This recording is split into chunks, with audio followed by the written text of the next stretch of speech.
He cornered me in the hallway after Sunday dinner, smiling too wide, leaning too close, voice dripping sweet rot. You know, if you ever get tired of being alone, you could try someone like me. I recoiled, laughed, thought it was a joke.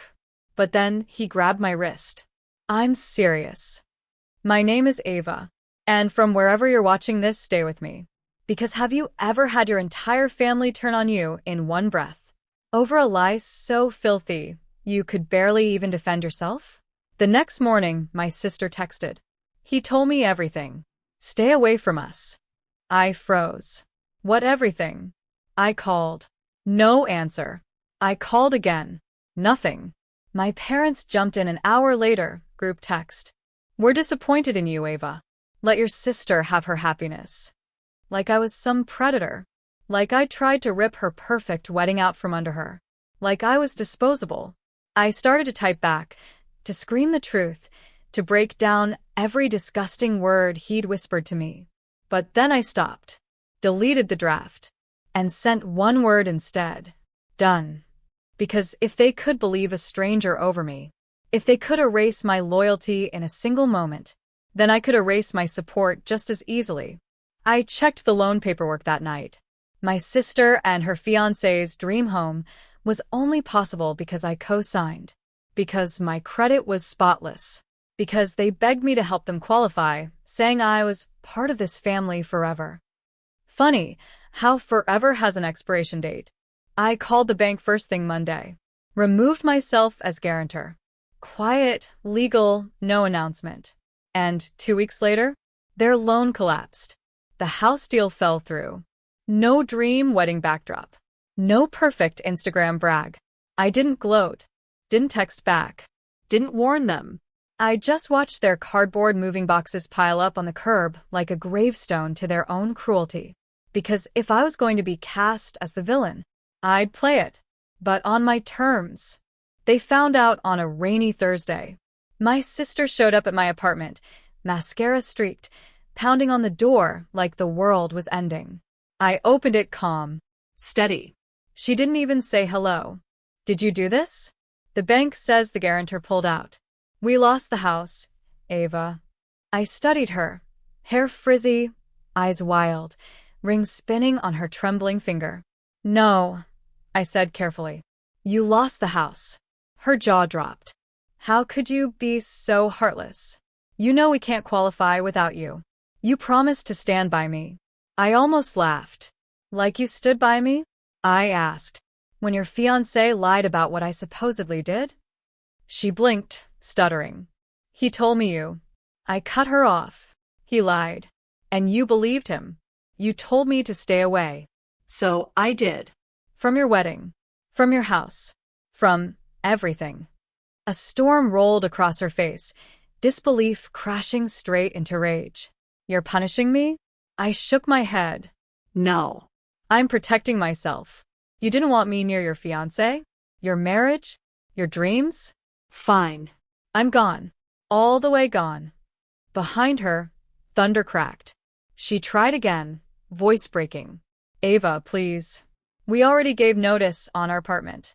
We can't go back. We'll lose everything. And I felt nothing. Because for once, I wasn't the fixer. I wasn't the easy target. I wasn't the sister who'd swallow every insult and stay anyway. I was the girl who finally closed the door on all of them. I hope you find another guarantor, I told her softly. But it won't be me. She opened her mouth to protest, but no words came out. Because she knew. I wasn't bluffing. I wasn't coming back. I wasn't hers to lean on anymore. She turned away, shoulders shaking, swallowed by the rain. And for the first time in years, I felt a freedom so sharp it was almost holy. Because they taught me blood was thicker than truth. And I'd learned blood can drown you, if you let it. They tried everything after that. My mom called first. Her voice was ice wrapped in honey. Ava, enough drama. You know how hard they've worked for this house. I stayed silent, letting her fill the dead air. Family forgives, she added. Family also protects. Family also listens. Family doesn't hurl you to the wolves the second someone cries wolf. I finally answered calm. Mom, you sided with him without even asking me what happened. Her sigh rattled through the speaker. Sweetheart, men make mistakes, but your sister is your blood. You'd let her be homeless? I bit back a laugh. She told me to stay away. I'm just respecting her boundaries. Click. No goodbye. A day later, Dad tried a different tactic. You're better than this, Ava. You were always the reasonable one. And wasn't that the truth? The reasonable one. The reliable one. The guarantor. They never asked if I was okay. Never checked if I was lying awake, haunted by a man who tried to grab me and then flipped the story on me. I'd been their backbone for so long they forgot I could stand up for myself. So I repeated the same line. I'm done. Silence. And in that silence, I heard something break. Not me. Them. Their illusion. Their belief I'd always pick peace over self-respect. Because peace without self-respect is slavery in a prettier dress. I went for a walk that evening. Phone off. No one left to guilt-trip me. And for the first time in forever, I let the quiet sink in. No begging. No justifying. No performing. Just me. Because they chose the liar. And I chose me. They moved back in with my parents. I heard through a cousin. No one told me directly, of course. Their lease had ended, their boxes stacked in my parents' garage, dreams of that suburban white picket fence life rotting on the driveway. The same cousin sent me a text. They're telling everyone you sabotaged their future. I stared at the screen, unblinking. Sabotage? Funny word, considering they nuked my name first, tried to paint me as the sister who couldn't keep her hands off someone else's fiancé. I typed back. They sabotaged me. I just stepped out of the blast radius. No reply. A week later, my sister emailed me. No apologies. No accountability. Just desperation. Ava, please. We can't stay with Mom and Dad forever. The wedding is in 4 months. How are we supposed to get another house loan that fast? We need you. Don't do this to us. Don't do this to us. Like I hadn't watched them do worse to me with zero hesitation. Like they hadn't publicly humiliated me, cut me out of every plan, every text chain, every family dinner. I read the message twice. Then archived it. No reply. Because I'd learned something vital these past few weeks. I was never family. I was funding. And the minute I refused to be their foundation, their entire fantasy crumbled. The next time I heard about them, it was from my aunt. They'd canceled the wedding venue, lost their deposit. My parents were devastated, but refused to let them stay rent-free more than a couple months. Actions meet consequences. I poured a glass of wine that night, standing on my tiny apartment balcony, watching the city glow. I felt no guilt, no gloating, just peace. They wanted me gone? I was gone. And so was their dream. It took another month for the panic to really hit them. I got a voicemail from my sister. Her voice shredded, tearful, practically unrecognizable. Ava, I'm begging you. Please. We'll lose everything. We can't stay here. It's humiliating. Mom and Dad are furious. Please just help us reapply. Just put your name back on the loan. I swear I'll never mention what happened again. My thumb hovered over the delete button, but I listened to the whole thing, because deep down I wanted to hear it. The sound of consequences crashing through her perfect little world. I poured myself tea, sat by the window, and thought about every night I'd replayed his voice. The way he'd leered, the way he'd grabbed me, and how they chose to call me the problem. This wasn't revenge. This was justice. I didn't owe them shelter. I didn't owe them a reputation. I didn't owe them one more ounce of me. I texted her back. 10 words. You said stay away. I'm honoring that. Take care. No more, no less. Minutes later, she replied. You're destroying this family. I smiled. Because I'd finally seen the truth. They destroyed this family the moment they chose his lie over my honesty. I had only removed the last brick. And it felt good. Freeing. Final. I turned off my phone, wrapped up in a blanket, and let the quiet wash over me. They'd underestimated me for years.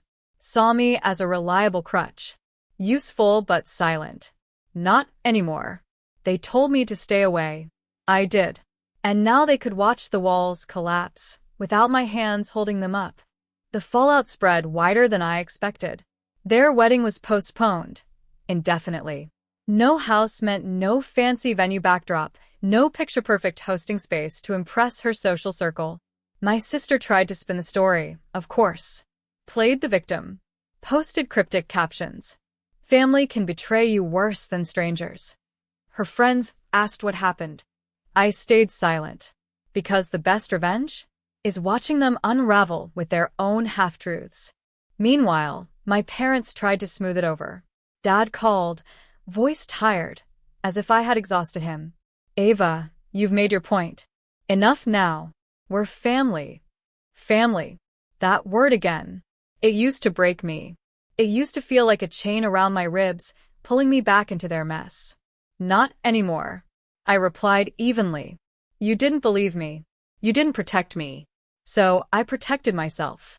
He sighed like I was a disappointment. And for once, I didn't flinch. Because there is nothing disappointing about surviving. That weekend, I visited an open house. For my dream condo. One I'd been saving toward for years, sacrificing vacations and parties so I could afford it. I toured the sunlit kitchen, the quiet bedroom, the tiny balcony with city views. A place I'd never have to share with a liar, a manipulator, or the people who defended them. I signed the application the next day. On my own. No guarantor. No cosigner. No safety net except the one I built by myself. It felt like drawing a line in permanent marker. I will never again buy my way into a family who does not value me. Let them rebuild their dream house some other way. I was building my home with walls no one could tear down. By spring, I was settling into my new place. Fresh paint, furniture chosen only by me, no secondhand opinions, no guilt, no forced gratitude. Just my name on the deed. My money. My choices. Meanwhile, their world kept shrinking. Word got out. Turns out lying about your own sister to protect a scumbag fiancé isn't a good look.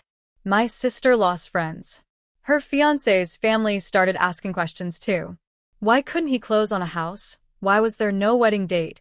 What exactly happened with that sister? I didn't say a word. The truth has a funny way of blooming without you watering it. My parents tried, one more time, to mediate. They showed up unannounced on my doorstep. I didn't invite them in. My mom started to cry. We miss you. You don't have to do this. You're being cruel. Cruel. That word used to gut me. They toss it at me whenever I dared stand up for myself. Whenever I asked to be heard. I looked her right in the eye. I'm not cruel. I'm done. My dad shook his head. Blood is blood, Ava. I smiled. You're right. And you bled me dry. They had nothing left to say. For once, no script. No manipulation. Just the echo of my front door closing behind them. And as I leaned against the wall, alone, I felt weightless. No fear. No shame. No doubt. Because they taught me my loyalty had to be unconditional. But I finally realized, loyalty without honesty is just a leash. And I'd cut it. Summer came, and with it, a sense of calm I didn't recognize at first. No frantic calls. No guilt-soaked texts. No bargaining. Just silence. My sister's wedding? Cancelled. Her fiancé? Rumor was he'd moved out, once the fairy tale collapsed without a house to anchor it. And my parents? They retreated. No more attempts to force me back. Maybe they'd finally realized I was no longer the daughter who'd bend until I broke. In my new condo, I stood by the window one night, watching the city lights, and breathed deeper than I had in years. I thought about the girl who used to rush to fix every problem, paper over every crack, swallow every insult. She was gone. In her place was someone who didn't chase approval, didn't buy her seat at the family table with blind loyalty. I had built something no one could touch. Not just a home, but a boundary. And as for them, they were left to rebuild or not. That was their burden now. Their consequence. A notification pinged on my phone, an old friend from college inviting me to a housewarming party. They wrote, "Proud of you. You inspire me." I smiled. Not because I needed to be proud, but because I was. They tried to brand me as the villain, the jealous sister, the cruel daughter. But in the end, I was just a woman who refused to carry a lie, even if it meant setting the whole facade on fire. And from the ashes, I'd grown roots, strong and steady. So when people ask what happened to us, I say, they told me to stay away. I listened. And I never looked back.